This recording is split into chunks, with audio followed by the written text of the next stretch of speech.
ప్రధానంగా నేను పల్లా రాజేశ్వరరెడ్డి గారిని, అదేవిధంగా మాజీ ఎమ్మెల్యే రాజయ్య గారిని, మీరిద్దరు స్వయంగా దేవుని గుట్టలకు వెళ్ళండి.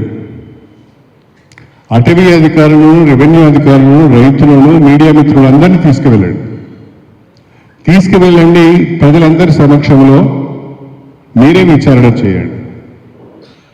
మీ విచారణలో 2000 ఎకరాల అటవీ భూమిని నేను ఆక్రమించుకున్నట్టుగా ఏ చిన్న సాక్ష్యం మీకు దొరికినా, నేను ఇంతకుముందే చెప్పినట్టుగా ఎమ్మెల్యే పదవికి రాజీనామా చేసి రాజేశ్వరరెడ్డి గారి ఇంట్లో, రాజయ్య గారి ఇంట్లో గులాముగా పనిచేస్తారండి.